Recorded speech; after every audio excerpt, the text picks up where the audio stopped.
Worf hates the Ferengi before ever having met them. Captain Picard cusses in French, and Data's finger makeup comes off. Hello, everybody, and welcome to The Seventh Rule with Cirroc, Lofton, and Denise Crosby. Hello, hello. Hello, everyone.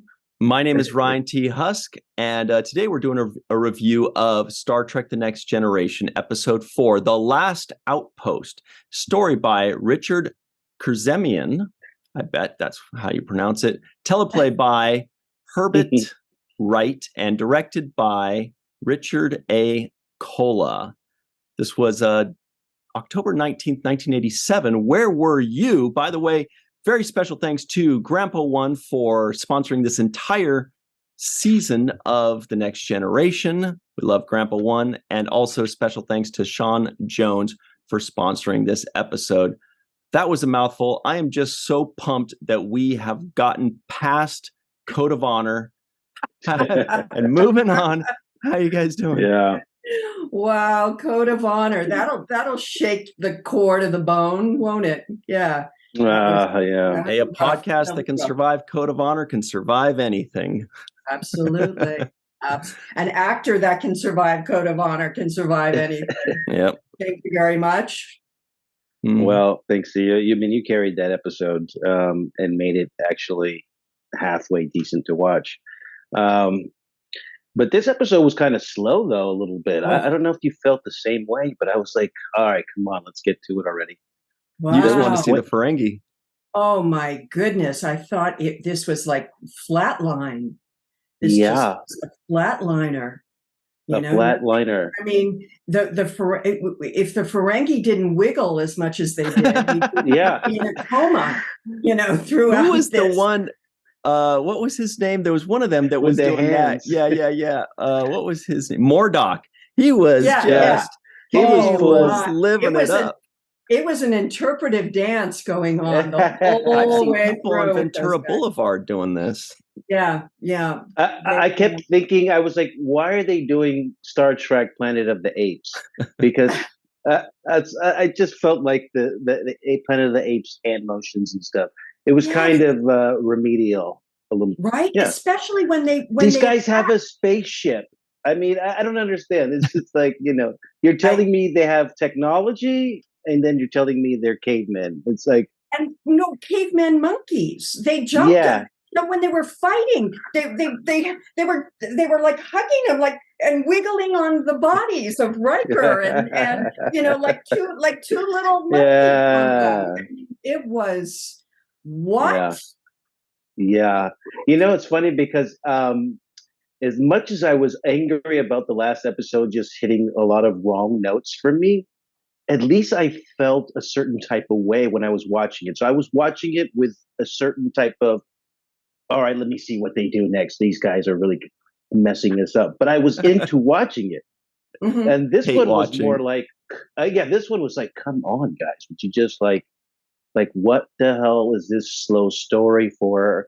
And what is the point of the story? That's where I'm getting a lot of criticism, or my criticism is, of this episode.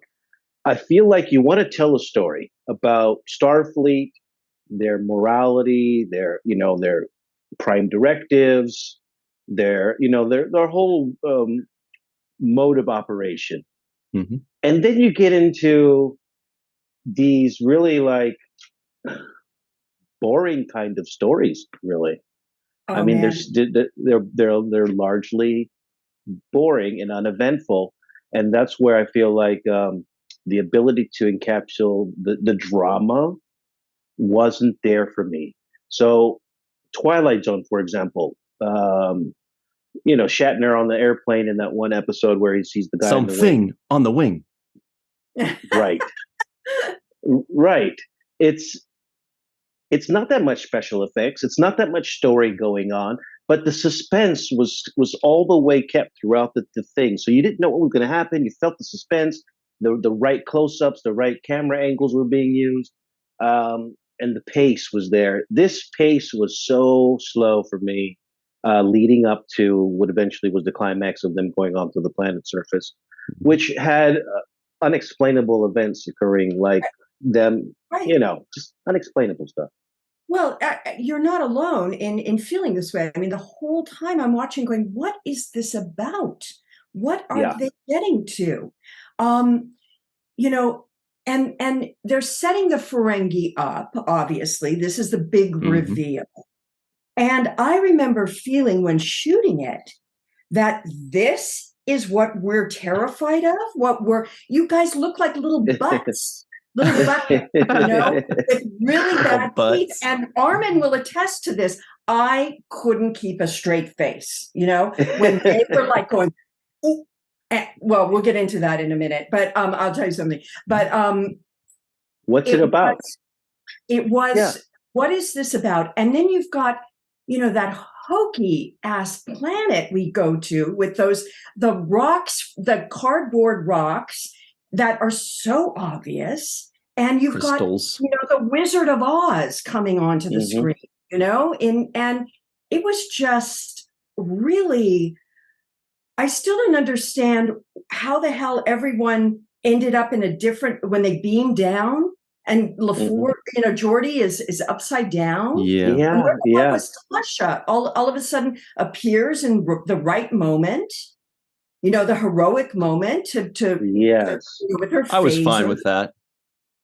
But it was like, well, at least they elevated her, peering down from the mountains. Yeah. I mean, but it was such a wonky. I scratch my head. I don't understand this episode at all. Me neither. I mean, I know it's a Ferengi episode. They want to introduce the Ferengi. That's fine. That they made some things about the Ferengi. They gave us certain facts about their background that end up becoming part of Star Trek lore going on in the future. They're being mercantiles and traders, and how they have this rule, how they acquire things and things of that nature. Also, their belief system in women, women being clothed and whatnot. All of those kinds of things become consistent with Ferengi, and I'm okay with those. I'm not okay with I'm thinking to myself, okay, so now when the new Star Trek that's out now, all of this new Discovery and Strange New Worlds, they have the advantage of 25, 30 years of technology, right? So they have, better consoles. Their ships look immaculate. Their displays and their, are much more elaborate than ours. It looks better, and you can see the advance in the years of technology. They're able to film digital. There's all kinds of things that they're able to do now with special effects. It just looks like it's moved and progressed. I'm watching this episode, and it felt like the original series episode. Totally. Maybe the consoles get a little brighter and more digitized. Exactly. But when they go to the thought that came into my mind as I'm watching this, I'm going, okay, we've become that now. We've become what, when I look at the original series, right. I have a response to, which is the campiness, which are the, cardboard sets and the goofy hairdos and the, silly outfits. That's what this first season is. Mm-hmm. Right. I have to agree with that. Unfortunately, they've had I don't know, 87. So it's what, 20 something years after the original show. 25 years, and but remember we talked about this. But it's still campy, and the Chinese finger lock gags, these really small little joke gags that they go for, like Geordi being upside down, these small gags for comedy they lose me in the most inappropriate moments. Did you notice how Data's finger paint or makeup came out? Like he was going like this, and then when they got it off, it was all wiped off. I was like, no close-ups on that, guys. Wow. But it seemed out of place. That I couldn't tell. You don't feel the peril, and you don't feel the adventure. You don't feel any of the above. They give it to you all kind of halfway. I mean, again with these kids playing in the conference room, and I'm like, seriously, guys, enough with the kids playing around in serious places joke. Right. Well, because it's a huge ship. They got plenty of space. Yeah. They could go play anywhere. The ticking time clock that they build in, where the Enterprise is losing power and it's coming down, to freezing levels. So there's a ticking clock inherent, which is a great device for tension. Yeah. Right. And I feel I feel nothing. I don't get any, like urgency. Urgency. Yeah. Like, I mean, really. And when we next see them, when power is restored, they're like napping. Yeah, the same thing as the first episode. If you would see somebody freezing, if somebody's freezing, you need to find them like this, with blankets huddled up together. It's not a sauna. They would be blue. Their lips would be turning blue. They would be like just fight. Your body goes into fight mode. You don't relax and chill. I was like, you wear everything you can find, anything on the ship, all the blankets in the quarters, all of every outfit, every Starfleet outfit that you're not using. And they would be huddled up together for warmth. And you would be on top of each other. Mm-hmm. Yes. And I'm thinking that's another moment where they can have the captain taking action and coming up with a plan. Again, he feels like this reactionary, let me see what I should do. I don't know. Maybe somebody tell me, Troy, do you have any ideas? What kind of captain are you? You're supposed to be saying, okay, guys, we need everybody in the ready room. Everybody, let's seal the doors. Make sure we insulate the walls. Put as much padding as you have. Room. Yeah, exactly. Yeah. Mm-hmm. Seriously, a plan of action. I see him not having. I mean, Riker has more action plans. You have more action plans. Yeah. Hey, I'm going to do this. Yeah. Let's do something. Something. My idea might be bad, but at least I have one. Yeah. I thought it was interesting, the comment that when the away team beamed down, that the kind of throwaway line was, well, with the energy depleting, we probably won't be able to beam back aboard. Yeah. Oops. Well, who wants to go back to that cold ship anyway? It's cold up there. They don't even have blankets. That wasn't dealt with before we took off. Like, oh, guys, this may be the last time we see you. Yeah. You may be stuck down there because we're going to need you to get to a high point because the place is going to be distorted. So make sure you find a high point, the highest point, or use your communicator devices and configure this in this way to make sure you amplify the signal. Right. Some kind of plan. Once again, I don't see any planning. Wow. I don't see any kind of this. It's not logical. It's not logical. And then the Wizard of Oz guy is like, so what do I do with these Ferengis? Like, wait a minute. He was like all of a sudden he became Riker's best friend. Like he turned on a dime. That was what I wanted to point out. There was he's doing his thing. I can understand him calming down and relaxing, but he puts his arm around Riker. He's like, "Hey, buddy," and I was like, "Whoa, how did we flip so hard there?" Extreme. That was extreme. I mean, I still didn't get the whole, I'm trying to follow this, and he's giving him a test. The Ferengi have set them up in all kinds of ways, and okay, this portal has opened, and this guy is going to give them a test. And what's the answer, Riker? What's the answer? And he gives the Sun Tzu, right responds, and the guy does his whole thing. And I mean, the next breath, they were besties. Yeah, wouldn't you be? And where was the explanation about this alien entity's ability to read the minds or emotions, or it felt like this was a superior being that had no knowledge that 500,000 years had passed and they were the last. No longer in existence. They said he was sleeping. He must have just been. So maybe they just wake up when somebody comes to their planet. But if you are just sleeping, right, and you wake up, and you're this powerful of a being that you know about a conversation or a thought that happened prior that you weren't there for. The Sun Tzu quote that he basically used as the test. That means you know what's in his mind already. So you would know that the ship is in peril, that they're there for this reason, that they're trying to. You would have all of that knowledge already.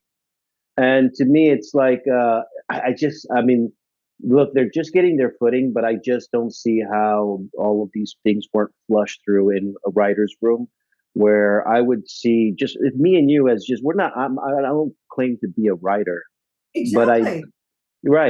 But I'm not more of a journalist, and I'm not a sci-fi expert, but I'm like a story logic. I can follow track a story. Yeah, right. And so to me, somebody should have been saying, I don't buy that. This just doesn't make sense to me. Well, what's his purpose? What is it? No, and I felt like there was no pushback on these concepts and no follow through on intent and motive for why things would happen. For example, the whole chilling, freezing temperature thing, they could have brought that in earlier and put stakes on the line. Yeah. So as we can constantly, what's the rate of temperature loss? Sir, we're losing 2 degrees every hour. In this rate, we have, Totally. They did that in one of the Star Trek movies when Scotty was on a planet. Mm-hmm. There was no and that gives me the tension. So then you set that up early, and we see a slow freezing of the ship where you see guys starting to freeze up a little bit, and it's a concern. Now we have the emergency. We have to move people over here. We have to go there. Then you push the story along. They were pushing the story along once again, with this non-communication kind of let's see what happens. This is the second episode in a row now, because the one before this, when you get kidnapped, they say, oh, well, let's just see what they do. We'll give them 24 hours and just see what happens. And they did the exact same strategy in this scenario where they're saying... Picard says patience. Yeah. Patience. Oh, I love that, though. You guys may not... I loved it when he said patience, and then he goes over and gives him a nice little smirk. He's like, patience. But I was like, that's my guy right there. It's sort of like a nod back to, code of honor. I mean, this is his, this is his, MO a little bit. Right.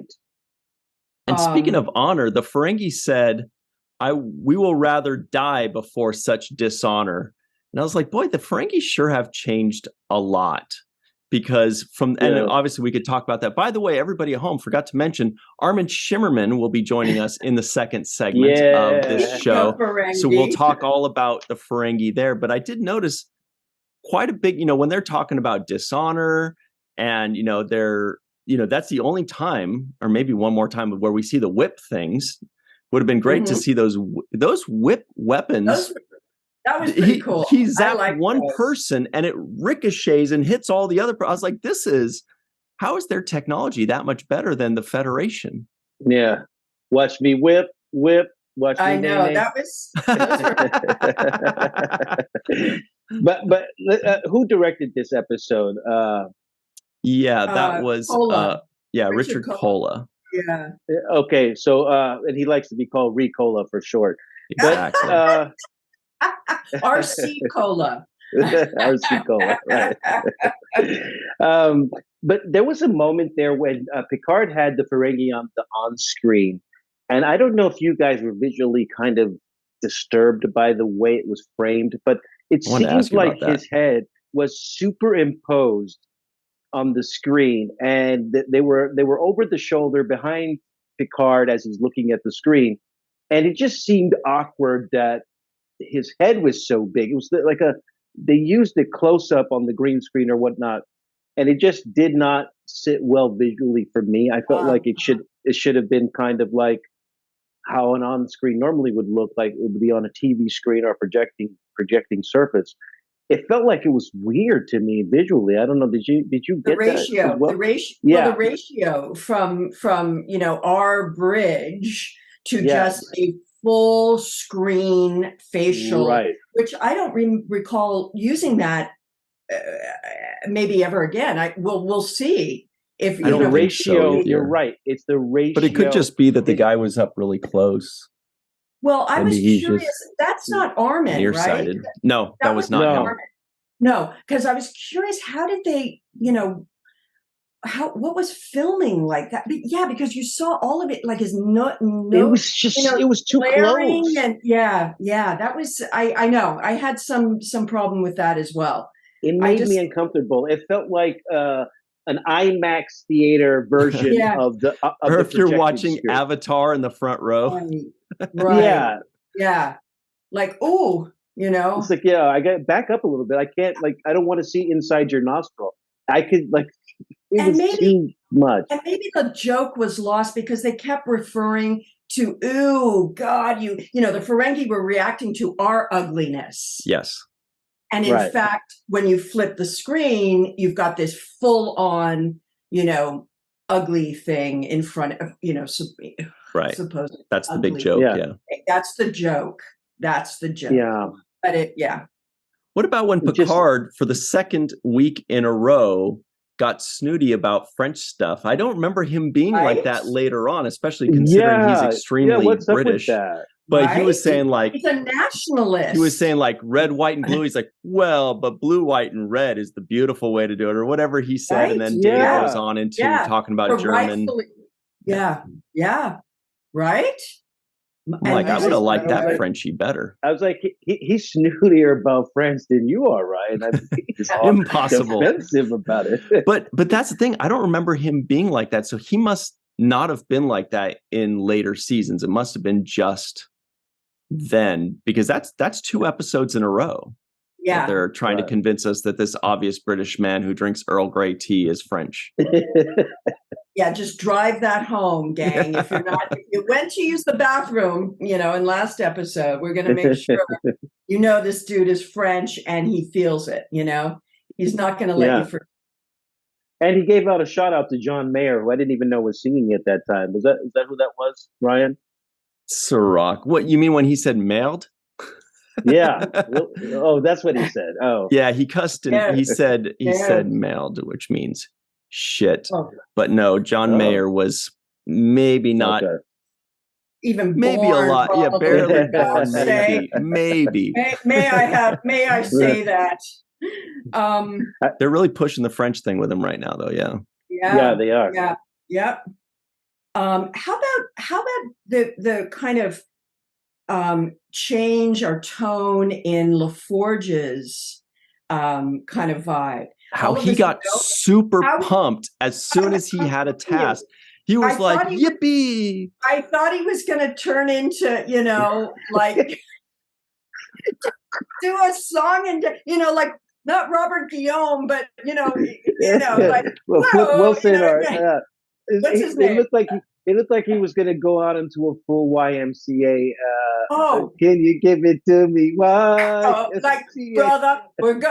I'm doing it now. We're going to turn up the turbo, and we're doing it in style. Yeah, I mean, he put his hands on the guy's shoulder when he got the thing. He was kind of massaging him massaging him all good. Yeah. Wait a minute. You're a lieutenant, right? In this military. Yeah. Man, it kind of jumped out at me. It was again like what you were talking about earlier. It was a very sudden and 180 where he was like, okay, yeah. And then all of a sudden he just got so pumped that he got some engineering to do. He's like, yes, oh boy, this is the best day of my life. And I got yeah. I'm not kidding you. I thought he was going to start making some moves. A cartwheel. He slapped Data on the way out of the finger puzzle, and he's got a lot of stuff going on. Suddenly, it was like a real. It was really strange. These were random. These were strange points that First of all, the tension wasn't even there, so it would be okay, I guess, if it contrasted the tension and it broke it a little bit. But these were just weird places and moments for these points of humor to be kind of inserted into the storyline. And so it just I never felt like the stakes were high. I never felt like anyone was in danger. And I felt like these concepts and themes that they were trying to push onto us were very poorly thought out. I really thought this was the first season, like this was the original Star Trek. Felt like it. This felt like the original Star Trek. Without the advancements of the 25, or a lot of them just maybe had. felt like they were stories that Gene wanted to tell in original series and never got to, and so he just carried them over, possibly. But personally, I liked the humor. I thought the humor was cute as hell. Like at the end when they said, "Why don't we send them a bunch of Data's finger puzzles as a thank you?" And Picard with his little gleam in his eyes, like, "Make it so." Like, I don't know. I'm like, I still think he's very charming, and I don't remember him smiling or joking in the first season, which apparently he does. I remember him being kind of very like serious with his booming voice and his British accent and being kind of authoritative, but he seems a little meek at times, a little jokey at other times. There's certainly an evolution in his character that happens in further seasons. Yeah, I would imagine so. And there's times when it feels like Riker is like a little angry. He's just like trying to, when he said understood twice. Yeah, or something to Data. Data's riffing on files, or when something's being read and decoded, he goes, well, what can we see then? Give us you're telling us this is happening here. Well, what isn't happening here? And it was like, whoa, dude, okay. We're all in this together. We got to make this work. So I think, but again, I'm trying to go back to those early days and just go, nobody knew what the hell they were doing. We're in these costumes on this weird set and trying to, imagine this imaginary world that doesn't exist and try to connect to it. And, there's the writing is sometimes there to support us. A lot of times it's not there to support us. And, these actors that you're seeing are, really showing just how talented everyone, really is to grasp this and make this whole in some way. When the writing is there, as Cirroc, it's effortless. It join, you flow, you find an ease in which to, exactly. You're just gliding through this, and you get out of its way and you just tell the story. When it's not, you're like, oh God, you find yourself, muscling sometimes this stuff or trying to find some cohesion that just isn't there. And it's forced. Yes. And that's why I think, once again, to the actors' credit, because as actors, you're given the material. There's only so much time of a window where you can try to debate certain things and whatnot, but you're basically given the story. And you have to carry it. And I think that as far as there's several things I want to give the cast credit for. First, I want to give them credit for not being a duplicate or a copy of the original series characters. No. There's a lot of people that would have tried to say, well, let me try to do it that way and kind of, well, I'm the science guy. I'm going to copy the way he did. I'm going to do it like Kirk did it. I don't see any Kirk and Picard. He's doing it his own way. Thank God. Yeah, for not real. A cowboy. Yeah, even though it's the storyline isn't there, the way he's playing it, he's not trying to emulate or copy somebody else. So I give that all of you guys on the show feel like brand new characters. I don't feel like, oh, he's trying to be like Scotty and he's trying to be like Spock. I don't see it there, and I just see individual original characters, and that I'm thankful for. The other thing I think you guys get credit for is that you are carrying these stories that are really not really good stories.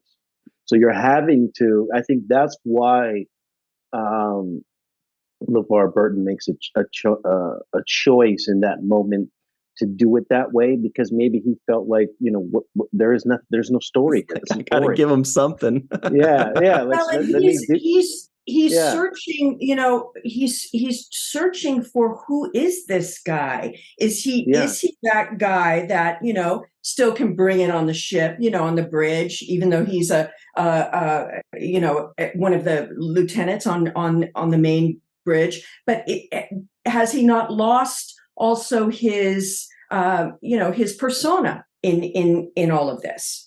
Sometimes people, I would think, in these military situations, when you have a captain and you are, an officer under this captain, there's a certain, protocol that you would just inherently follow. I mean, I went once to a military summer camp, and it was only co-ed during the summer, and it was run by army brass, and oh my God, man, you are like, you stand up straight and you go, yes sir, you only speak when you're I mean, it's intense. That's my only, my closest thing besides, Starfleet, to the military. But so it is an interesting dynamic to see, but again, it's early, it's episode 4. Like, how loose are these people with each other? I think you have the best personification of that, though, so far, as Tasha Yar. The way you're playing that character is the most in line with the way the military, conduct is kind of executed. So actually, I think you're the most in line, or believable as far as the military is concerned. When I watch this show so far, you've been executing your role flawlessly. So I want to make sure I say that to you. Well, now, speaking of the Army, though, we have ARMIN SHIMERMAN joining us right now. So we do have to jump to our break super quickly. That wasn't the most clever segue, but, I gave it a shot. And that was pretty good. ARM. Yeah. We'll do it right now. We'll be right back, everybody, on the 7th Rule. Hello, everybody, and welcome back to the 7th Rule. Of course, Cirroc, Lofton, and Denise Crosby. We are joined by Mr. ARMIN SHIMERMAN, and we're so thrilled to have you. Thank you so much, ARMIN. Very quickly, here are the trivioids of the week. The Ferengi stole a T9 energy converter from an unmanned monitor post on Gamma Tauri 4. Picard thinks the Ferengi Marauder has an impressive design. Worf hates the Ferengi before ever having met them. Data likens the Ferengi to Yankee traders. Geordi is pumped to do some engineering stuff. The Academy is still teaching the strategies of Sun Tzu. Captain Picard cusses in French, and Data's finger makeup comes off. ARMIN, thank you so much for joining us. What an amazing episode. What an amazing episode, yes. I hope you brought the Emmy that you won for this. Did you have it handy? Not Emmy, enema is what. Oh, that's what. Different award. Different award. ARMIN, I was trying to sort of tell these guys how, that was our first time we met. That's right.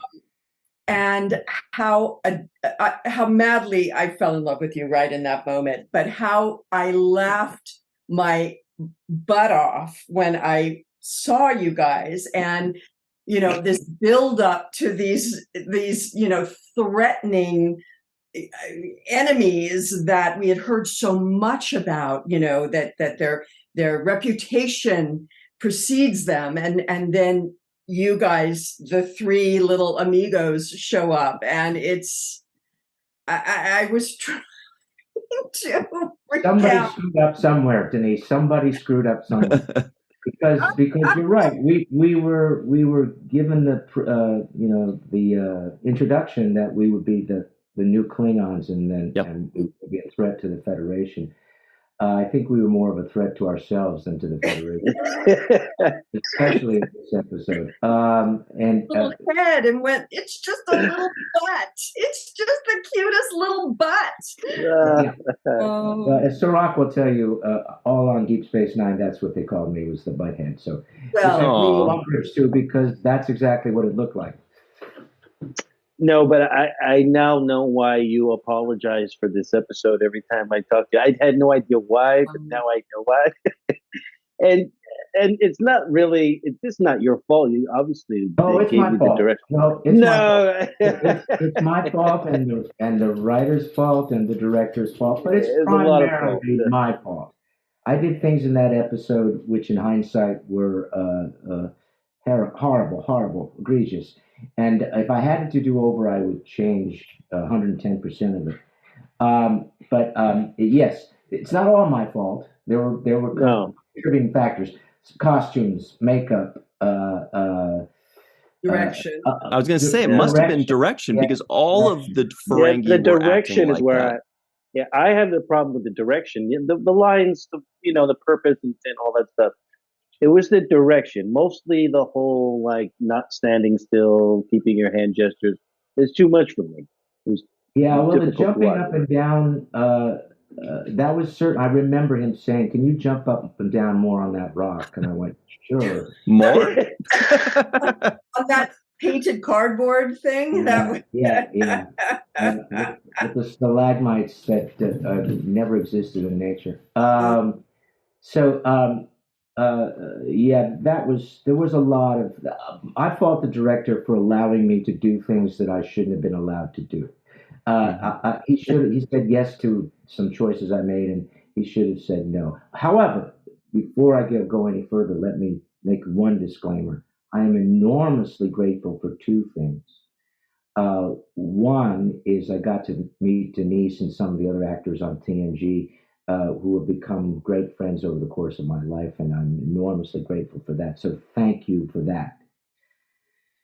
Two, there's no doubt that horrendous episode, that horrendous performance led to my being cast as Quark, which I'm very proud of. I'm very proud of 99% of the performances I did there. So I'm grateful for that.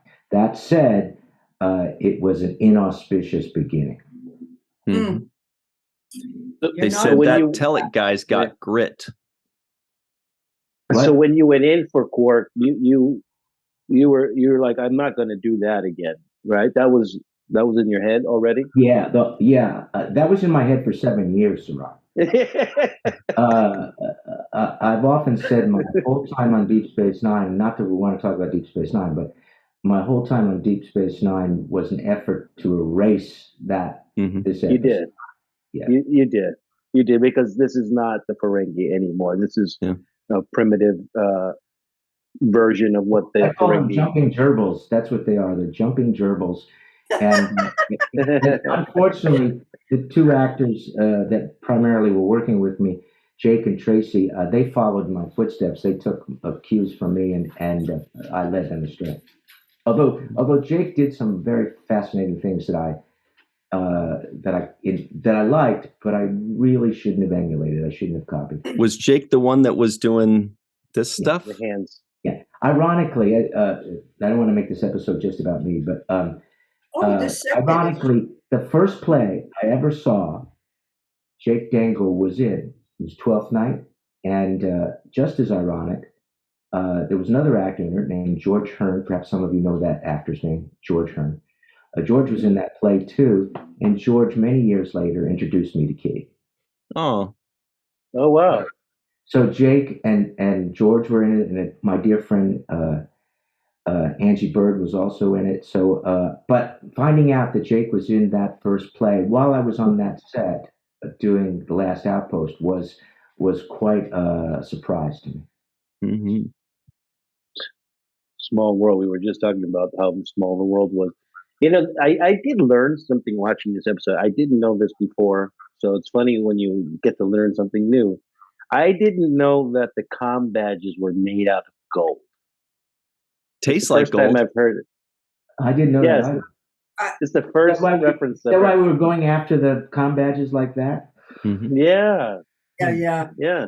With the cool nail polish, by the way. Yeah, they started with the blue nails from the very beginning. That was something I noticed as well. We're ahead of the curve. That came into style a couple of years later. And shall we talk about the veils in the back of the head? Because that's what this episode started as well. The what in the back of the head? Veils, the head. Oh yeah, Yeah, please. You know why that's there? No. Makeup line? Makeup and costume both. So after Michael Westmore and Werner Klepper spent 3 hours putting me together as the Ferengi, and then they sent me to my trailer to get to put my costume on.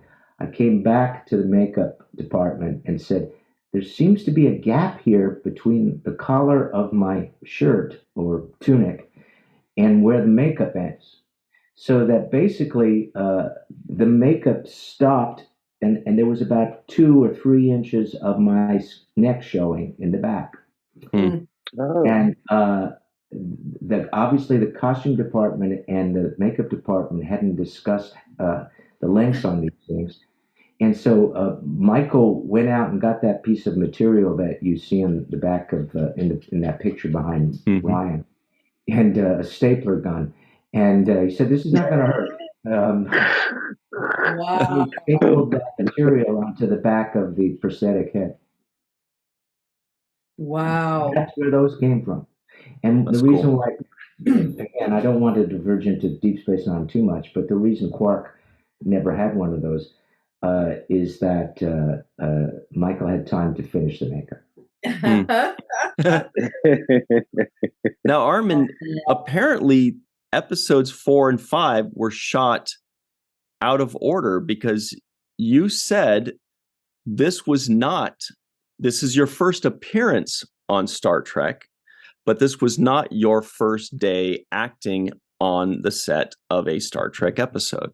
No, I believe, and Denise will be able to correct me, I believe Haven was shot before Last Outpost, or maybe one episode before, no more than 2, because I know that one of the reasons they were thinking of me for these short character parts was that they had just used me on Haven, where I played a talking prop, a wedding box, I believe. What? Yeah, and that would have been episode 10. Yeah. So I know I shot that first. I know I shot Haven. Wow. Okay. And I was utterly surprised, as the actors on the show can tell you, the fact that a show would consider an actor no more than 2 or 3 episodes at the most after they had just appeared as something else. It's not a recurring character; it's a different character altogether. I had never encountered that in my career for anyone. So I was enormously pleased that I was being considered, and as I say, in hindsight, it led to bigger things. Yeah, so I mean, not just bigger things, but then eventually led on to Quark. So they kept bringing you back and back and back because they like what you're doing. I also had I had one other stab at a Ferengi on Next Generation. Peak Performance, I believe, is the name of that episode. And they brought me back. And there, too, I was trying to correct what the choices I had made on the Last Outpost. So that was the second time you came back as Quark? No, not as Quark. As a different Ferengi. As a different Ferengi. And then I had a third appearance as a Ferengi on Next Generation, but that was as Quark. It was Damon Broctor, if I remember correctly. Right. I'm looking this up. Or Bractor? Bractor, I believe, was the second. Damon Bractor. On the Last Outpost, what is your Ferengi name? Letek. Mm-hmm. Wow, so you've played. Okay, God. Letek. Okay. Letek. Letek. Letek. Yeah. It's French for the tech. Okay. If only that we had only pronounced it that way, that would have been nice. Another French staff. That's right. Picard's quite the Francophile. Picard and the tech could see eye to eye. We spoke French to each other. Well, Armin, I wanted to ask you just kind of what your experience was walking onto the sets of Star Trek: The Next Generation, whether it was to play the man in the box, the face, or whether it was to play Le Tech. But did you kind of grasp the magnitude of Star Trek? Were you aware of Star Trek? Did you think this is a really big show, or it's going to be really big? Or was it just like, hey, it's another day as a working actor? No, it was a big deal to me. I was a very huge Star Trek fan. And I will tell you a story in a minute to prove that. But I do remember starting with Haven, because that was the first time I was on a Star Trek set. And I was going to be beamed up for Deanna Troi. And I was so excited. Here was a Star Trek fan about to be beamed up. And it took me, I think, 3-4 hours to put on the makeup. It took about 20 minutes to shoot the scene. It wasn't very much. As I said, I was just a talking prop. But I was very excited, very excited. And the second time for this episode, they had cast me. And at that time, I was recurring on a TV show called Beauty and the Beast. And the Star Trek Next Generation gave me said they were going to need me for the week. And I agreed to that. My agent agreed to that. And then a couple of days later, my agent called back and said, Beauty and the Beast needs you for an episode that is shooting the same time as The Last Outpost. Ooh. And they said, so you have to take Beauty and the Beast because that's your bread and butter. You've been working for them for quite a long time. And so that's the one you have to take. And I said, I'm a huge Star Trek fan. I want to stick with The Last Outpost. And we had a fight. We had a big fight because, in a sense, they were right. I should have stuck with my bread and butter job. And I should have turned down this show that nobody had seen yet, because when I shot it, nobody had seen it yet.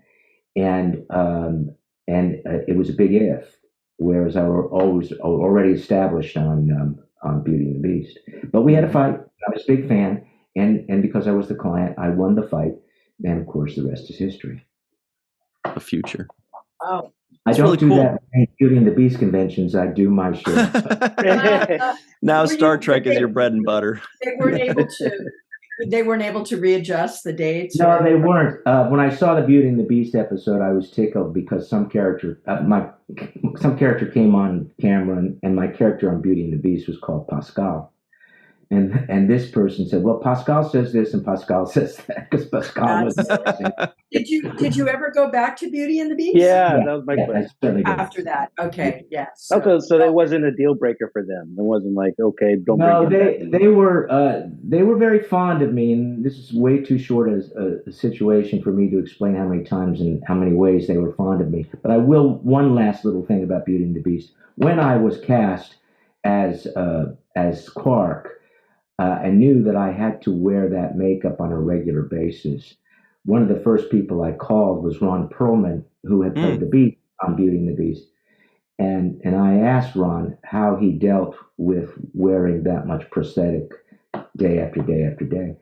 And Mr. Perlman, who's a very wise man, gave me an invaluable piece of advice. He said to me, Armin, think of the money.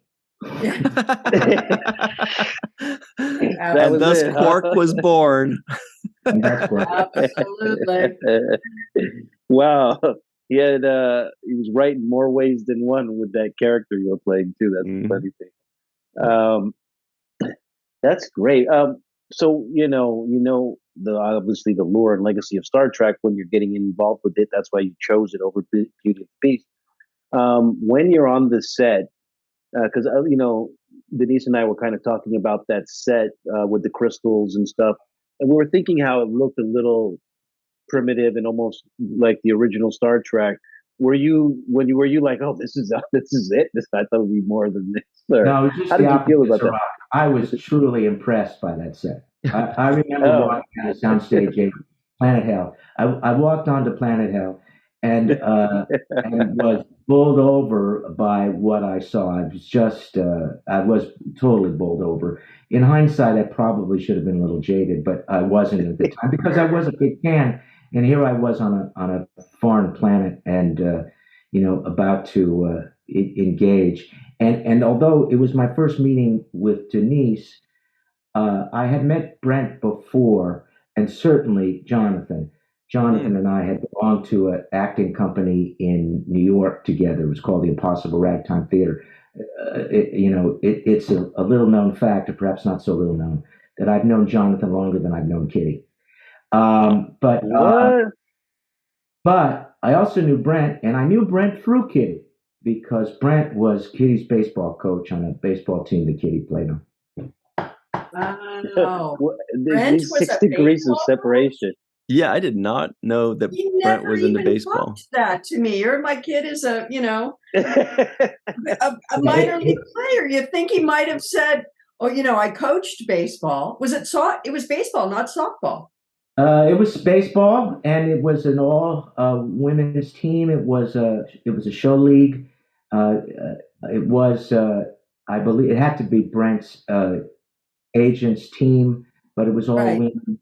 And Kitty was not a member of that agency, but she played ball so well that they took her on. Well, I'm going to speak to Mr. Spiner next time I see him. That's Coach Spiner. I'm going to get a little bit of my ire. So Kitty was the ringer on this team. They just they recruited her. Yeah. There were a number of phenomenally good ball players. Connie Tavel, who played first base, made a catch I will never forget. Just any major league ball player, Augie would have been proud of a catch like this. Yeah. Do you happen to remember? Do you happen to remember the position that Kitty played? Yeah, certainly. She was a good player, but they stuck her in right field because she wasn't a member of the agency. So she played right field. Helen Hunt played left field. Wow. There were a number of other players, perhaps not as well known as those two ladies. Mm-hmm. Wow, that's it's just so amazing to me how small the world is and how many different ties come in. Now, the actor who played this wizard, do you guys remember who this was? Yes, I certainly do. I also knew him from before we did this episode. Wow.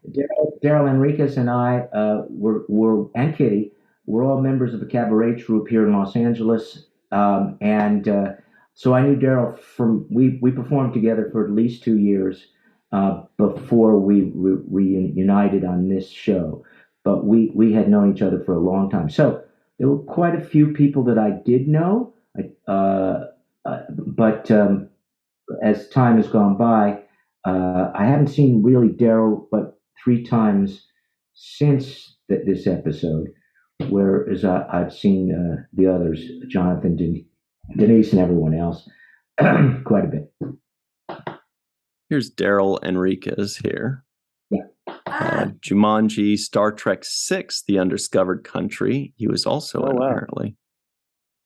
Yeah, and I must say, as much as I'm not happy about the outcome of that episode for myself, I do remember liking what Daryl did. I thought he did a very good job. So, because it was very different than the person that I knew from the cabaret. It was a character totally different than the human being that I knew.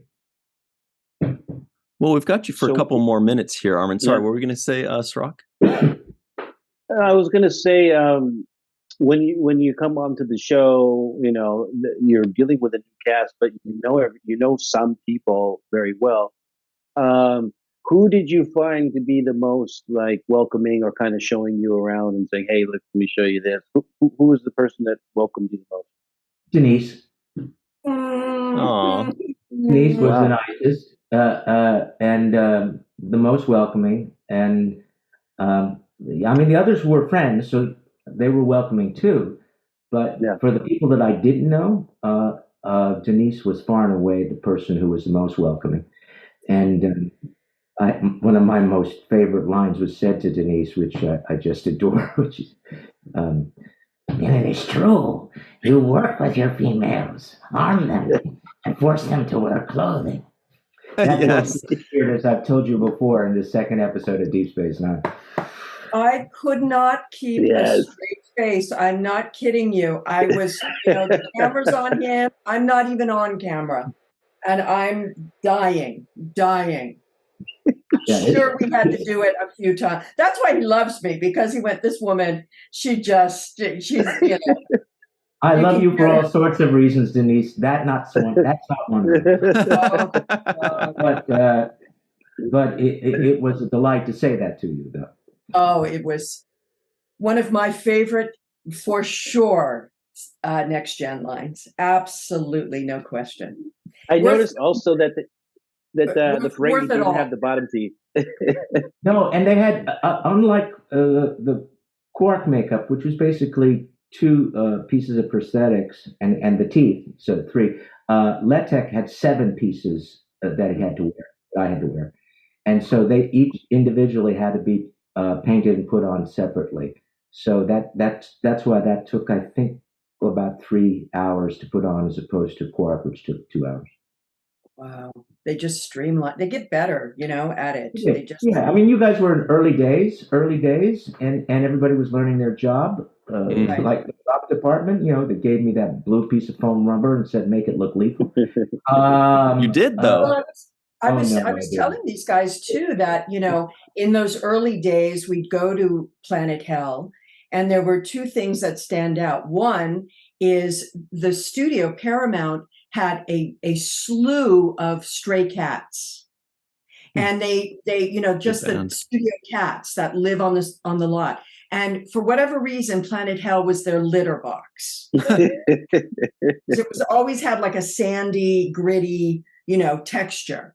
So that we were basically acting in the studio cat's litter box. The other thing is they were using that toxic smoke constantly, that eventually, a SAG rep, we had to go to SAG and get them to, come down to the set and do away with that oily, whatever they were using, and switch to a non-toxic atmosphere.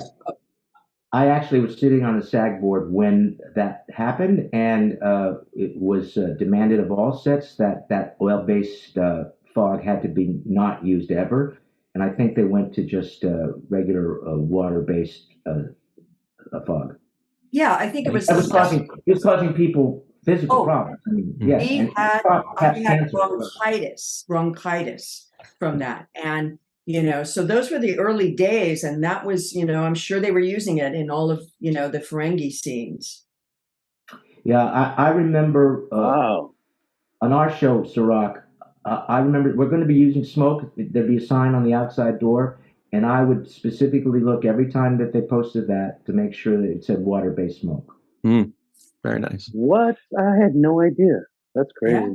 Well, we're just about out of time here, but we do want to give a very special thanks to a few people by the name of Homer Frizzell, Dr. Marie Segal, Eve England out in Wales, Yvette Blackmon-Tom, Carmen, a.k.a. Skillet, TJ, Jackson-Bey out in Missouri, Bill Victor Arukin. That's where I catch my breath. Thanks, Cirroc.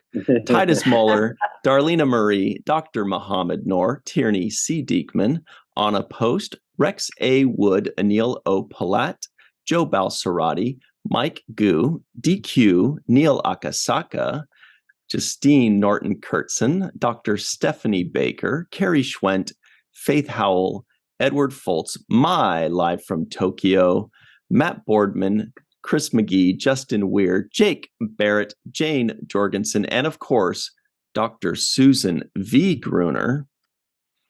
Armin, thank you so much for joining us. This was so cool. Fun trip down memory lane. This is the most Denise has laughed so far. Not for me. I know. Yeah, sorry about that. I'm going to give you a kiss.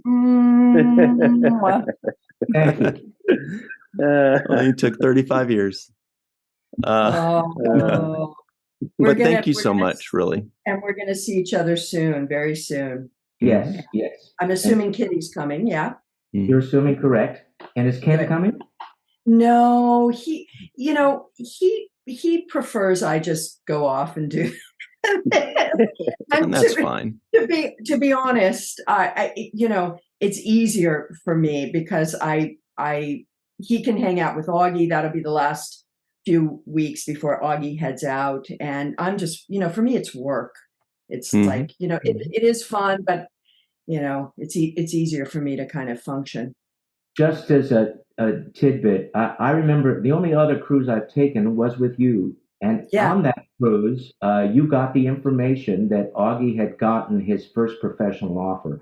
And I remember how thrilled we all were. It was amazing. We're in the middle of nowhere. And Denise had this beyond great news to tell everybody. And I think we're all gonna, I'm gonna rub you guys like for good luck while we're on the cruise, because you bring my family really beautiful luck, as you know, Armin. We have a beautiful history with my son, and so I'm really excited that you guys will be there, because.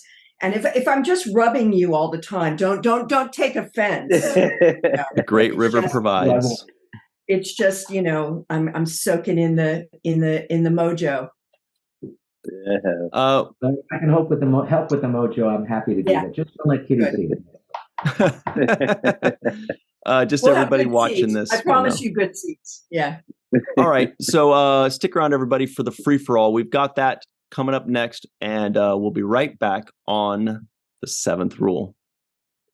Well, hello, everybody. You know what this is. It's the free for all by the 7th rule. And Armin Shimerman has decided to stick around. He's a brave man.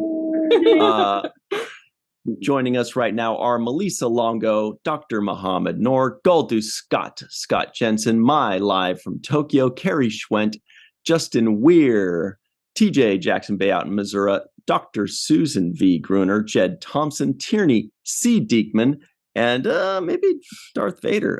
Chris McGee is here. Everybody listening is like, why would he call someone Darth Vader? That's so weird. Anyway, also Dr. Marie Segal, I believe, is popping in and joining us. Welcome, Hi. Dr. Anne Marie. Well, Malissa Longo, would you like to start us off, please?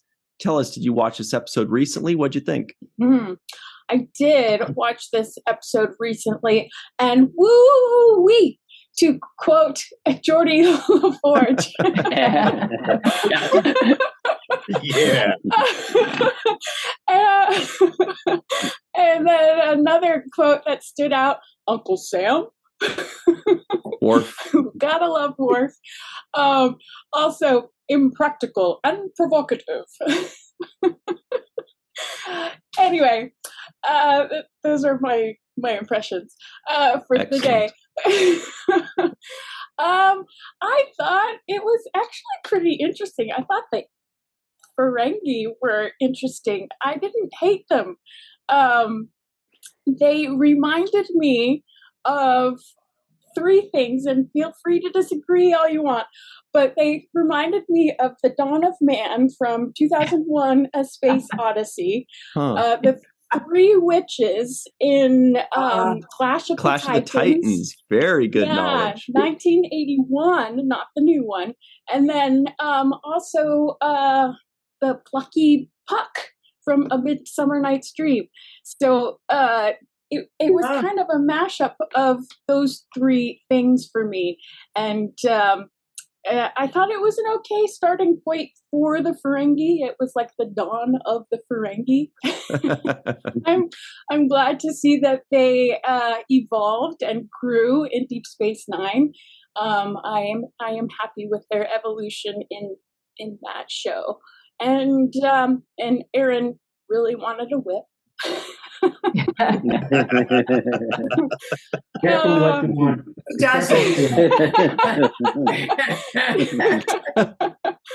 Yeah, I'm glad he didn't get a whip. I'm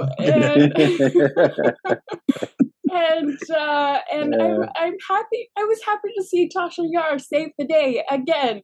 Yep. With her phaser, she's saving the men all over the place. So that's pretty dope. So yeah. Those are my thoughts. Malissa, can you give us one more impression of the witches in Clash of the Titans looking for the eye? Oh, wait. The eye! The eye! Where is it? The eye! That's funny. I loved them. Me too. We also love Dr. Muhammad Noor here and his perpetual positivity. How are you today, Mr. Noor? I'm great, thanks. Sorry it took me a minute to connect here. I got everything set up now. I literally just got home from work, so I wanted to see this. Nice. But yeah, actually, I enjoyed the episode. I had two thoughts only I wanted to bring. One of them is I looked at the natural selection, the Next Generation Companion. And one of the things it said in there was, I have a quote here, the Ferengi's poor eyesight accounts for their beady eyes and brightly lit ship interiors. And I didn't remember seeing that sort of thing in any of those things. I did notice the bright lights. What's going on here? So that was cool. Dr. Noor, might that also be why the Ferengi was so close to the view screen? Poor eyesight. Good thought. Oh. The other thing which I thought was interesting, and we've seen this in other cases too, is the cultural differences there. Like this whole your women wear clothes. And it got me thinking, like, what is it we do ourselves that other cultures might find kind of offensive? And the only thing I could think of, and this is now we in this case being, say, in the United States, is that we don't use bidets. Whereas a lot of the rest of the world is like, really, you dry wipe? What the heck? You know? But I mean, it's true. That could be kind of disgusting, offensive, right? Wow. Those are the two thoughts I have. We feel the same way in Japan, trust me. That's Oh, disgusting. Leap, man. That is a leap. Wow. Wow. Thank you, Wow, Muhammad. Yeah. And the last Outpost, never saw that coming. Wow. Yeah, that was. Wow. That's insane, man. That gave I me just left wrote field. I down didn't where see to that one. edit out just now. Clap track. No, that's total. Wow. I'm I'm totally blown away. I am totally blown away. Yeah. Okay. Yeah, I never thought I'd be thinking about wet wipes on this program, but apparently it's come to that. The first time I met a bidet, I was working for a man that Denise and I both worked for. Charlie, the Italian guy. Charlie Band. Charlie Band. Oh my God! You went to Rome and did a movie? Yeah, and it was the first time I'd seen a bidet. Kitty's always made fun of me because I used it to wash my socks. That was a close one. Bidets. Oh my God! Since we're talking about bidets, I'm going to tell one funny bidet story. Not about me. Captain Baudet. So, oh God, the great director. Wait a minute. I've got to get my name straight. Directed Some Like It Hot. Remind me. What's his name? Yes, right, exactly. That guy. Oh God, it won't work if I don't. Okay. Anyway, was doing a film in Europe, and his wife. He was on location in Paris, and his wife said, "You must bring back a bidet." Oh.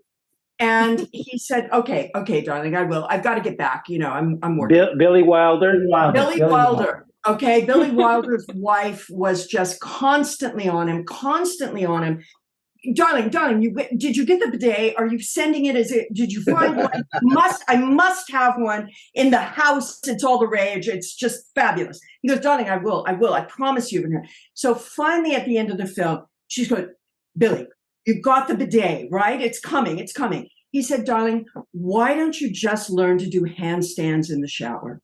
Wow. Right.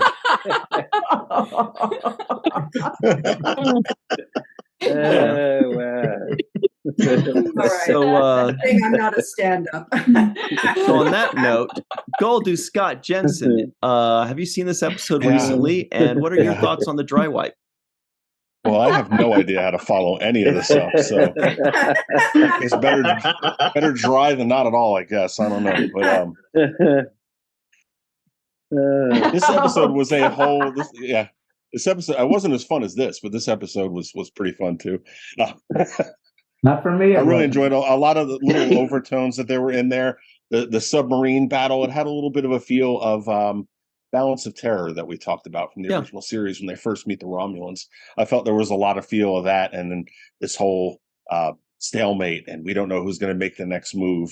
And then a lot of really hilarious just ways of speaking to each other when they got down to the planet. Geordi was hilarious, man. I don't remember him being this outwardly just sassy. So much sass.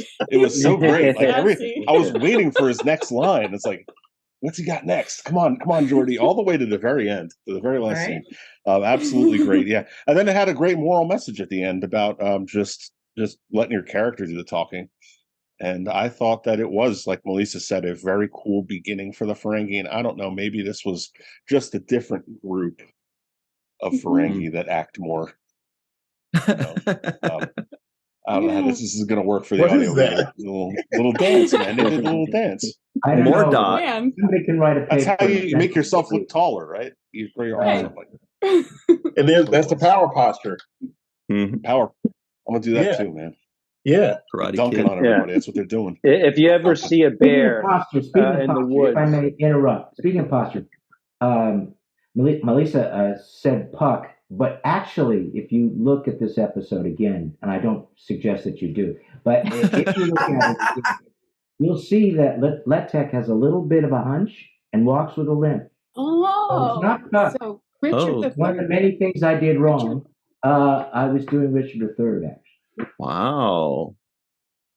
That's a deep cut. Wow. I hadn't thought of that. Layered, texture. Layered. Actually, when you said, I thought it reminded me of the three witches. I thought you were going to say from Macbeth. Yeah. Yeah. Yeah, they popped into my head too.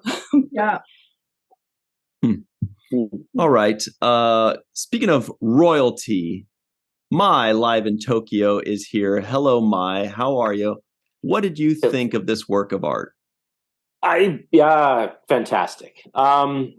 I'll go into that in a sec, but first I want to tell you that Toto is not a little dog here in Tokyo. It's the manufacturer of washlets, and once spritzed, you can't go back. So yeah, great product. Great definitely. Product. Fantastic. Love them. Many friends that live here for a while, they go home with one of them around their neck on the airplane because it's hard to pack. They just like, gotta have it. Yeah. So anyway, this one, there were two things about it I thought that were interesting. It was like there was a little homage to the Wizard of Oz, because when the portal guy comes out, he's like this floating big misty head. And then he emerges into a humanoid character, much like in the Wizard of Oz. I thought that was kind of cool, actually, the way they did that. And then the Chinese puzzle acting like a metaphor for the portal itself, I thought was actually kind of cool.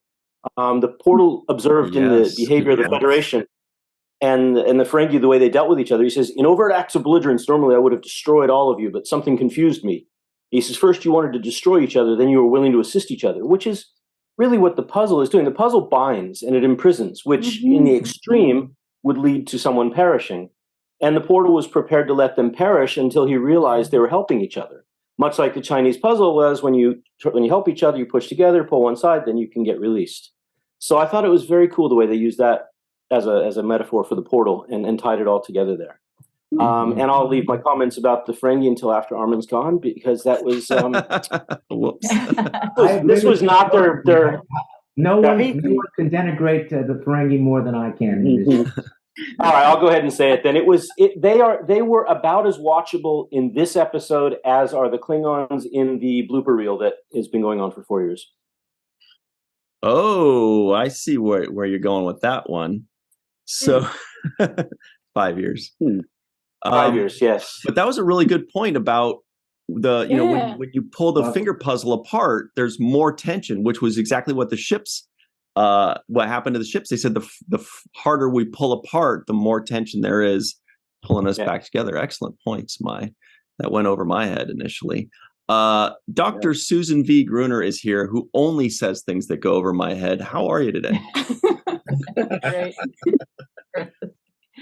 Yeah, I like this episode. I thought it was interesting that Armin was in it. I don't remember that at all, that you were in that episode. Go back to thinking that. Go back.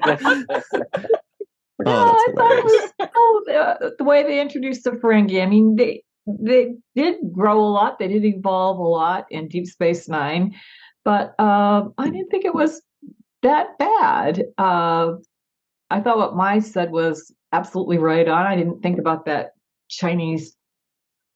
I just thought it was dumb that Data couldn't figure out, being as brilliant as he was, that not to fight it, to let go. But I actually liked it. Mm-hmm. They don't really have anything else to add. They're trying to get their footing in this new version of Star Trek, and they were trying to make people like me, the hardcore original series fans. I think they were trying to get us, to like the show, and I liked this episode. Yeah. TJ Jackson-Bey is out in Missouri wearing a Radical Spock shirt. How are you today? And what did you think of this episode? What's up? Hey, so I watched this episode again yesterday, and I rather enjoyed it. I mean, I remember it. I've seen it, plenty of times before. But I got, I think, a lot of new stuff out of watching it this time. And after knowing and hearing Armin talk about it on and off, I was kind of prepared for the worst, and I didn't feel like that. I didn't feel that the way that Armin feels about this episode and the portrayal of the Ferengi. I rather enjoyed it, and I like that these Ferengi are different from the ones that we come to know in DS9, because, it supports the fact that a whole planet full of people don't act exactly the same. There's some that are different. And these guys were different from the ones that we, come to know later on, in some interesting ways, and also, some similarities. So it was kind of interesting to see them again after knowing the Ferengi later on. But a few other things that I got out of this episode was, I never noticed that Picard says, bleep this out, murd. He swore. And I also noticed that it was Counselor Troy that pointed out that they've been there, all this time and haven't even paid any attention to the planet. Like, we're at this planet, we're so focused on this ship that, like, hey, there might be something else going on here. We need to check that out. So props to Counselor Troy. Mm-hmm. Captain Picard, quit surrendering, man. All right, there's a French joke in there, and I'm going to stop you before you say it. I'm not going to go on the French joke.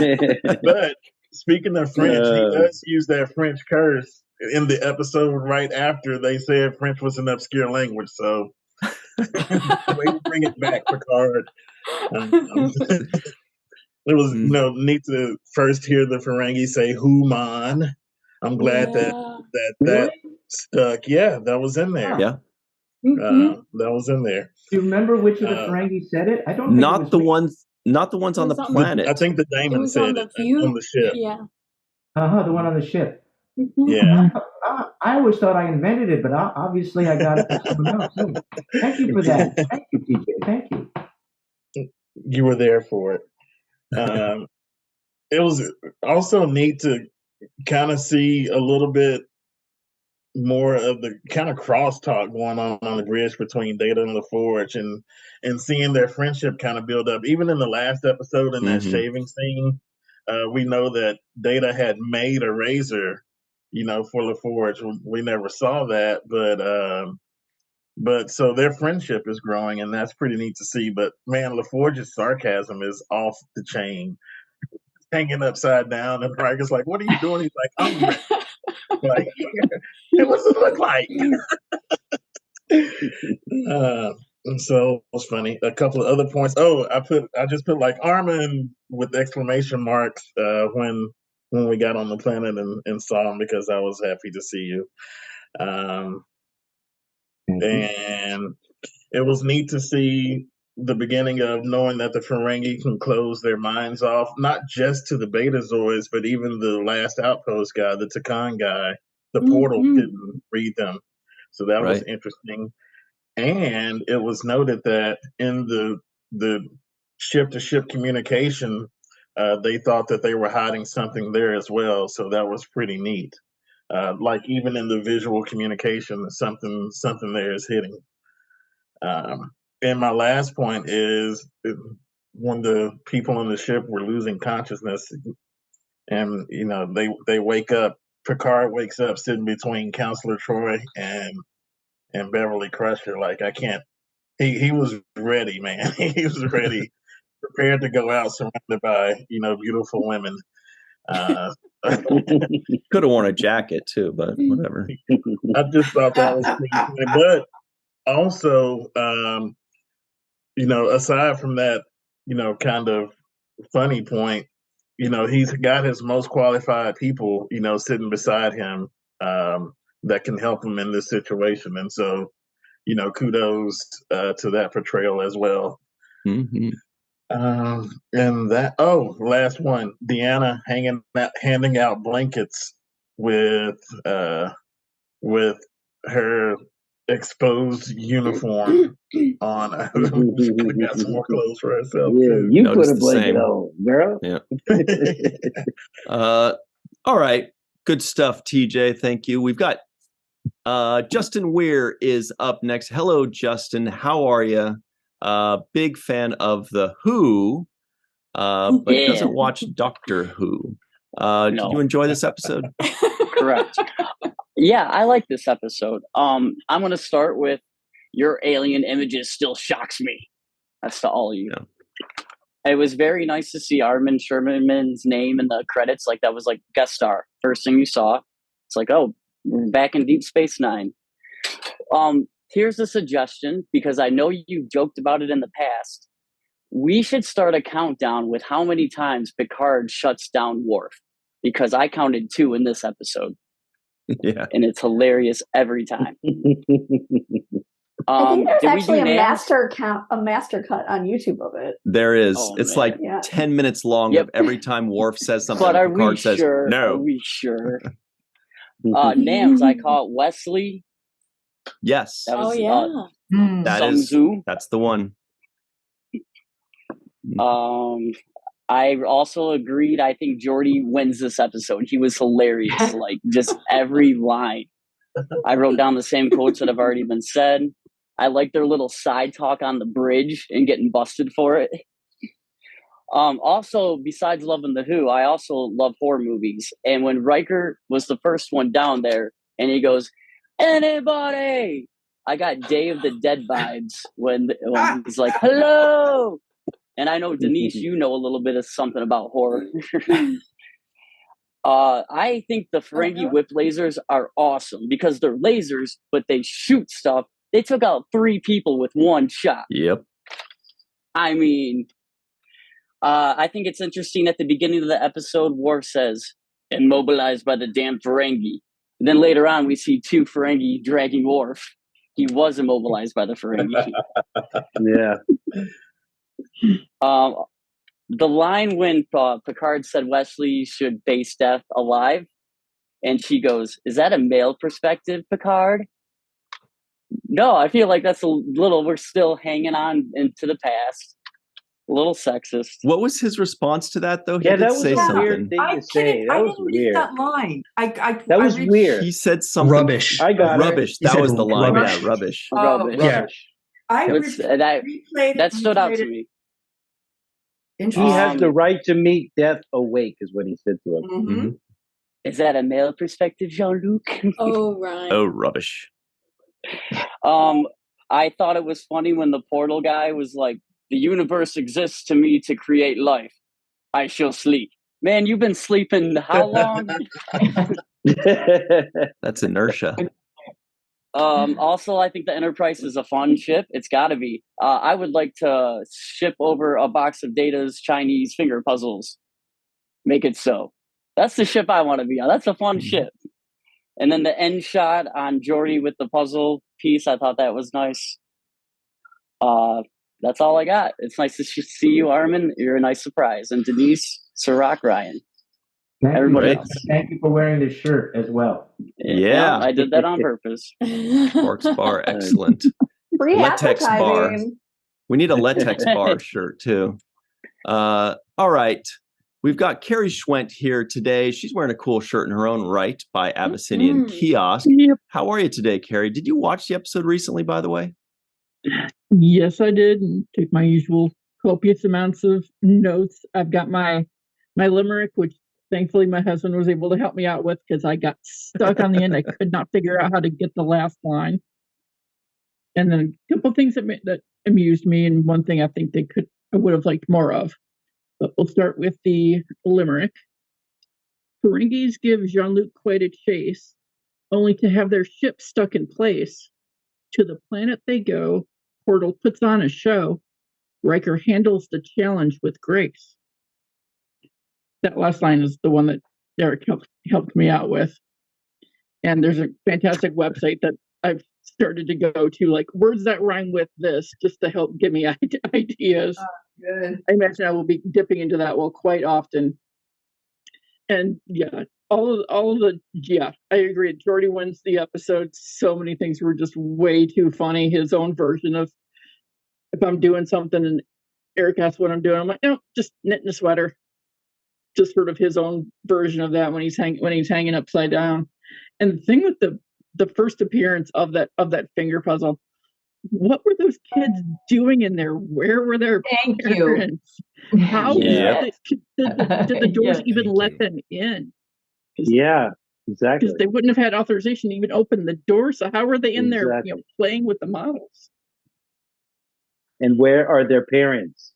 They were there because they were some producers' children. They were Section 31. They got their SAG card, right? Or somebody's by running. That's why they were there. They're probably somebody's boss somewhere now. Mm-hmm. And at some point in the episode, Riker and Picard are standing next to the window in the conference room, and the light must have been hitting it just right, because all you can see in the window is like the top of Jean-Luc's head just reflected in the window. It was all I could watch during the entire scene. It was just very distracting. I thought that was bad. I thought they should have hid the light better than that. The light was in just the right spot. You can see that section of the plexiglass probably hadn't been cleaned very well, because it looked like it a little bit streaky. Just a tiny bit. It was poor position for the light. I thought that too, because you're in space. You wouldn't have a light source that bright in space. Right, and the thing I really wanted more of was the Guardian portal. That dude was cool.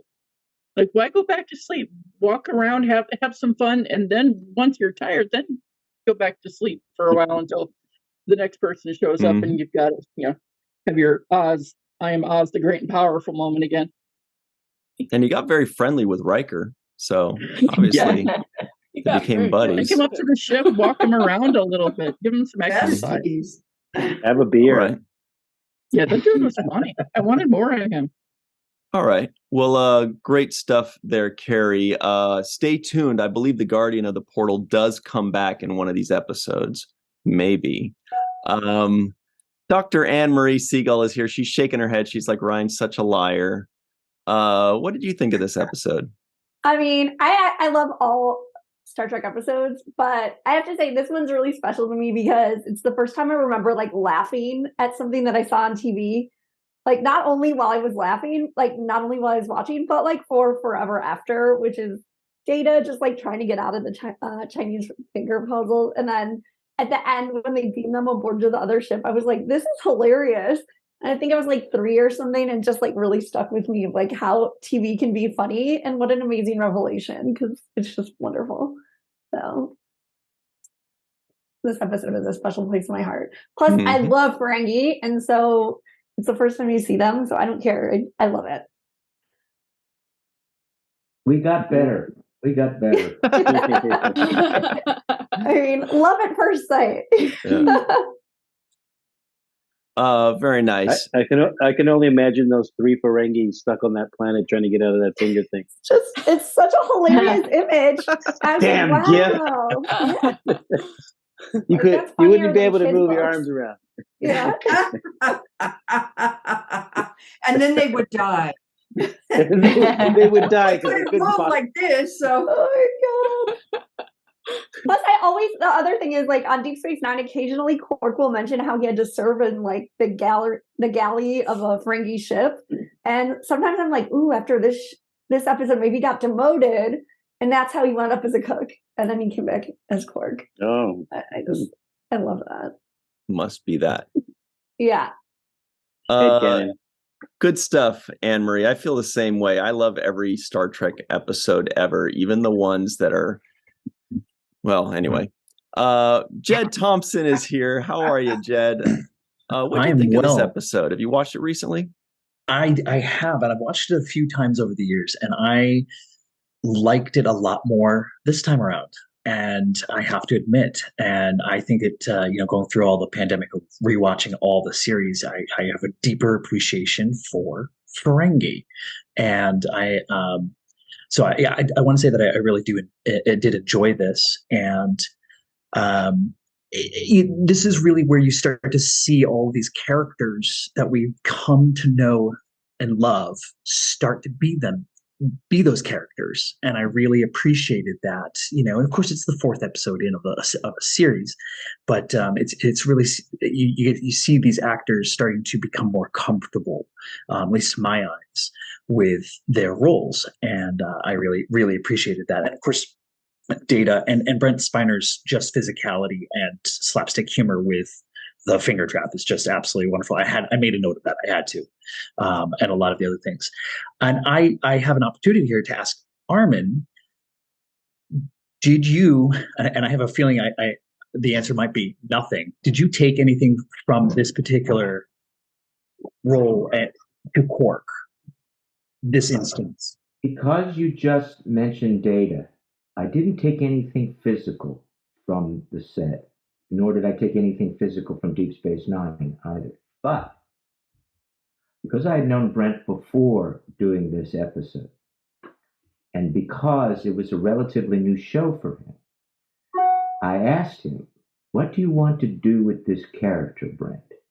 And this is what I took, and it has stood me in good standing for a very long time.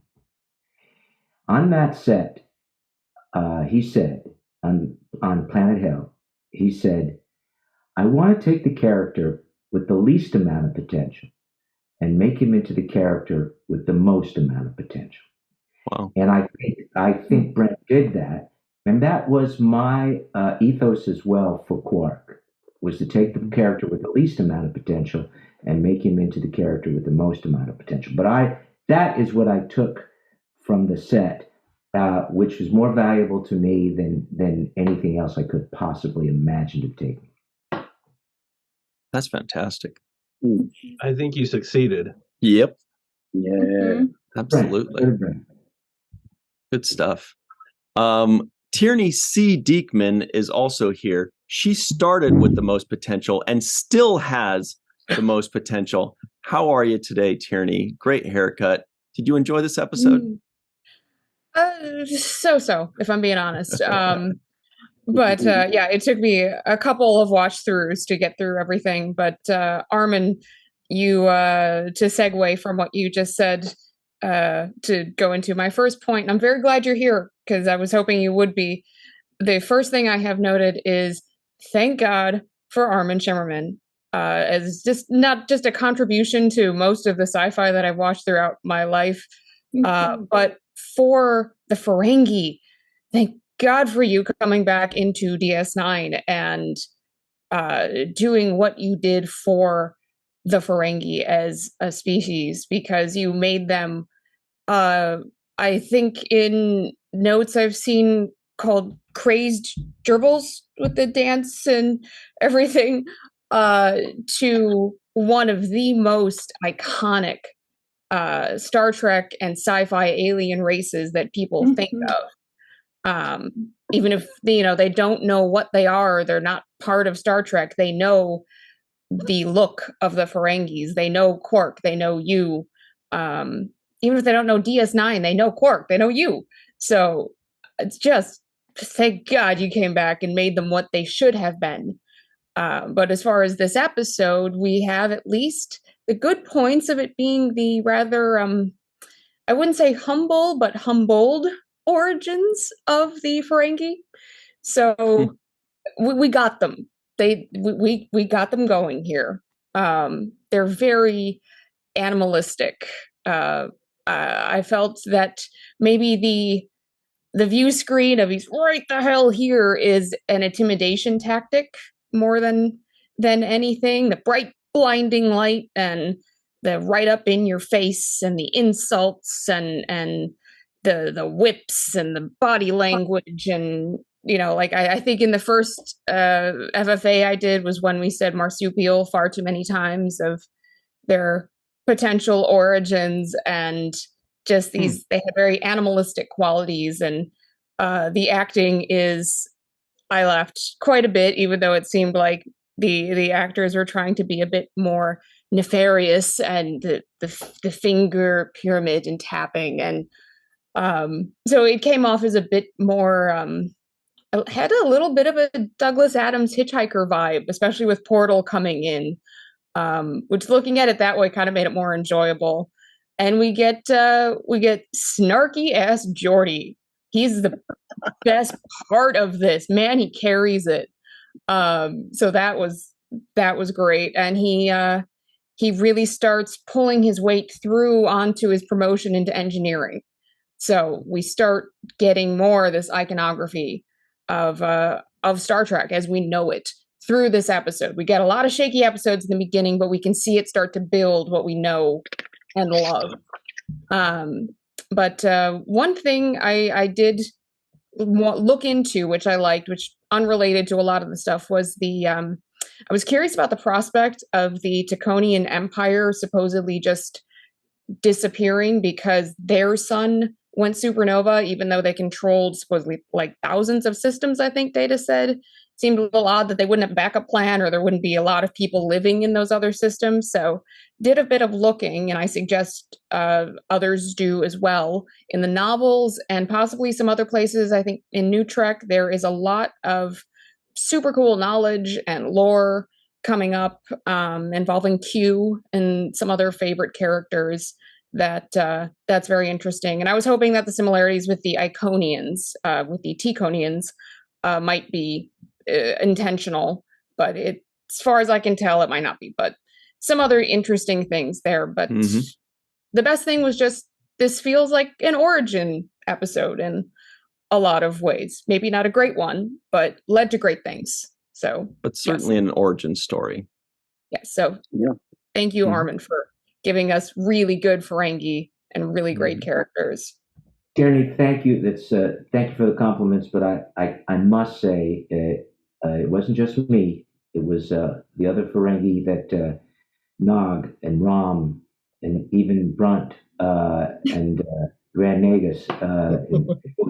All of those are wonderful performances performed by wonderful actors who were doing their very best to move the Ferengi up the ladder of respectability. From gerbils to what we love. All right, great stuff. Chris McPortal, that's a different last name today. How are you, Chris? What'd you think of this episode? You face criticism with composure. Yes, this episode, I'll go ahead and set this staff aside. I don't need it anymore. I enjoyed it greatly, believe it or not. But then again, I am, not to say anything disparaging, but I am easily entertained. So you can throw just about any movie or show in front of me. I'm going to enjoy it. I did not notice, however, that it seemed like, unless I'm wrong, Portal seemed to be wearing some old age makeup or something during the episode. And I wondered if maybe there was a scene that was cut that explained it. Maybe he got younger and at some point in it. I don't know, but just seemed a little bit of an odd choice, but it certainly was memorable. And I liked that. I wondered why the Ferengi that was on the ship asked, what does this mean swap? If they are very much trading society, why would they not understand the word swap? Maybe it was a translation error or something. I don't know. But I love the introduction of basically everything. The fact that they had the laser whips, which we see on the Marauder Mo action figure in DS9's episode Ferengi Love Songs. I also noticed the similarity to Iconians, like Tierney pointed out there. And what other notes did I have here? I thought it was weird that one thing that did change, though, is one of the Ferengis mentioned that they adorn themselves with gold, a waste of the valuable metal, whereas in DS9 they consider gold worthless because it's all about platinum. Good point. I also caught the non-appearance mention of Wesley. Good catch. And I guess the last thing I'll say here is the phrase of the episode. There were a bunch to pick from here. Everyone else has already mentioned a lot of them, but I guess the one that I kind of clung to for some reason was biped. Excellent. Great. By the way, speaking of biped, Matt Boardman has 2 feet. How are you, Matt? That's only rumored. Wow. What do you think of this episode? Matt. What a coincidence. It would be horrible if I had one leg. I love this episode. I always think it's fun. You know, it's like I love that we get like the Marauder Mo Ferengi in this, you know, which becomes the action figure in Deep Space Nine. I think it's great. I mean, look, it's our introduction to the Ferengi, and thank goodness for that, because, you know, we really get to explore that culture more in Deep Space Nine. There's so many funny things. You know, especially when they're talking about the clothing of females, and, you know, it's like they clothe their females. You know, what did he say it was? It was like the height of immorality or something like that, and inviting them to be undressed. You know, it's like, you know, I don't know why, but watching that today, that made me chuckle. I also appreciated Worf's hair when they were down on the planet, because it looked like he just got like a Brazilian blowout or something. And I also liked you know, Tasha, how she's just when she comes out, she made me think of when Uhura in Star Trek 3, when she pulls the phaser on, as she calls him, Mr. Adventure there, you know, phaser, you know, you've seen one of these before, you know. But yeah, no, it was just fun. It's great. I love the way that the Ferengi move. You know, there's one in particular that everybody's kind of talked about when he does kind of this number there, and I don't it's fun, but yeah, I think it's a great entry. Like you said, we get to start seeing things kind of coming together, and the Chinese finger puzzle is another one of my favorites. Mm-hmm. Maybe this evolved into Nog's dance later on in Deep Space Nine. Oh, possible. Well, we got to run. Any final thoughts, Cirroc, Denise, Armin, before we go? If I may, because I've heard a lot of nice things said about this episode, which I don't agree with. But here's why I don't agree with it. And I just wanted to, this is my defense. I remember seeing the first episode of TNG, was very excited about seeing and hearing about the Ferengi as the new sort of Klingons, the new baddies in this episode. Yes, this episode is very good for a origin story for a comic race. And I agree with you on that there is that. But for me, who didn't know where this race was going when I did this episode, I feel that we failed miserably, to quote the Grand Negus, we failed miserably in continuing the idea that this was going to be a formidable opposition to the Federation. Mm-hmm. That's why I dislike this episode, and especially my performance in it, because it didn't continue what was established in, forgive me for not remembering the first episode's name, Encounter at Farpoint. So that we should have followed in that direction. I'm grateful we didn't. Don't get me wrong. I'm grateful we didn't. But it was a failure on all the artistic people's part to continue down that path. And that's it. Well, we all loved it anyway. Star Trek fans will always love it all. Yeah. And you got to start somewhere in life, and and look how the Ferengi turned out. Look at how which is kind of unbelievable. A metaphor of the Ferengi, right? Because the Ferengi start off not so great, and then they have proven themselves to be one of the characters that we love the most. So it's a metaphor for the Ferengi. Actually, they like to start at the bottom. They keep the expectations really low. So you're never disappointed. Thank you very much. I've always said you were a brilliant man. Yeah, it was because all of this that you've said is absolutely true. There's that, but none of that was part of the instructions for me anyway on this episode. This episode was you have to be ferocious. We did not become ferocious. We became funny and maybe they had changed their minds between Encounter at Farpoint and the last Outpost. Maybe they had changed their minds. They're entitled to do that. But they just didn't notify me that they had changed their minds. Well, one thing I did notice that I thought was consistent was that the Ferengi was really upset when he was accused of being a thief. Yeah. And that is consistent with Quark being accused of being a thief by Odo and really being pissed off about that. I thought that was consistent, actually. And I also thought it was unusual, once again, that they made this reference to Chinese culture, which I've never seen done before. And now we had back-to-back episodes referring. Yep. Last episode with the Sung Dynasty and this episode with the Art of War. So another kind of pleasant surprise in this episode. So, yeah. Tom said about the differences of cultures and how interesting that is. I totally agree with him. But one of the things that is overall for, I believe, all cultures is that all cultures want some respectability. They want to be respected for what they do and for their achievements. So being called a thief is tarnishing of that reputation. Yeah.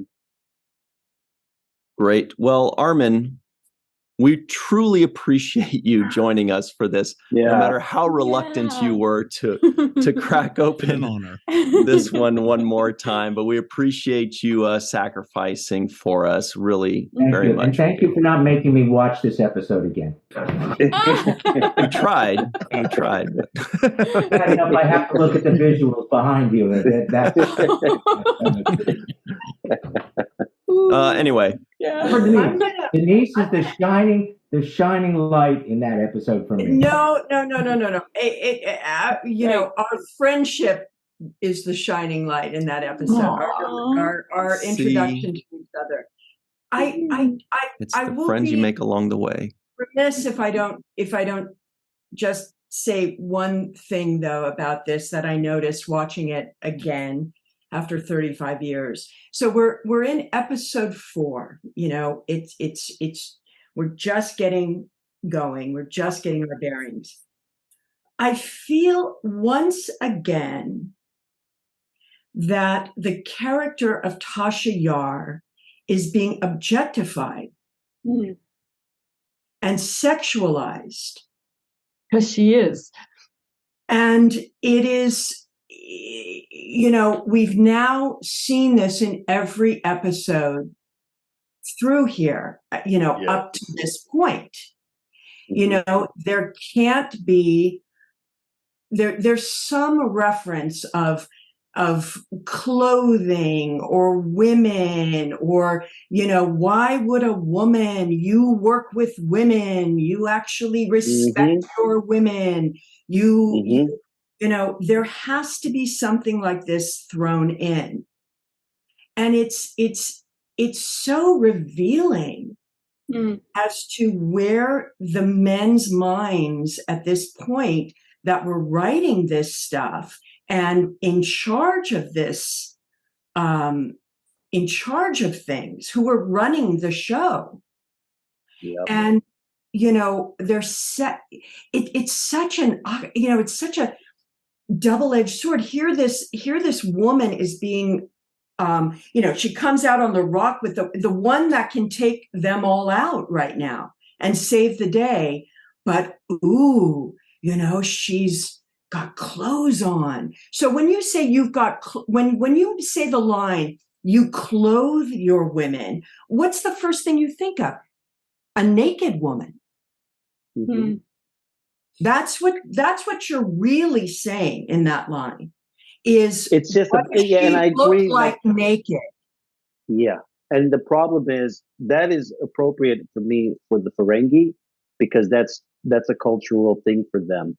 But this is now the fourth episode in a row where they've used your character as the identifying marker for women's, you know, place in the world, and right. and I think that they're hitting that point way too hard, especially considering that this is supposed to be a show taking place 400 years from now. So those kinds of things are not supposed to be that big of a deal. I mean, especially at that point, you're supposed to have evolved way past it being a big deal that somebody is different. Right, but the writers are not in the 24th or a woman century. or black or they're in the 1980s. They're writing in the 1980s, and they're you know, they're looking at this. They're you know, it's like I'm the token security officer, right? And in fact, I'm the hot blonde that they kind of want to, you know, sexualize. Yeah, it's definitely consistent. 4 episodes in a row. I wonder if this was something that they were aware of, that they were like, okay, Tasha's going to be the character that we use for this kind of stuff. Maybe, but it's so you know, it's so in the subconscious at this point in the 80s. It's not, did you know? I mean, how did you feel? Guys, we really got to go. I'm so sorry. We're very far over time, but I'm sorry, guys. I think it's fascinating, and I have no idea what's coming. I don't. It'll be really wonderful to see where this goes, because I don't remember any of the episodes coming up. I can't remember anything. I don't remember. So we'll stay tuned for next week. You're in for a treat. We'll go through this together.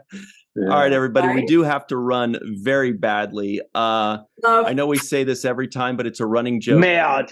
Thank you to Muhammad, Goldu Scott, Mai, Sue, Jed, Carrie, Justin, TJ, Tierney, Chris, Anne-Marie, Matt. For Malissa, Armin, myself, Cirroc, and Denise, thank you all very much.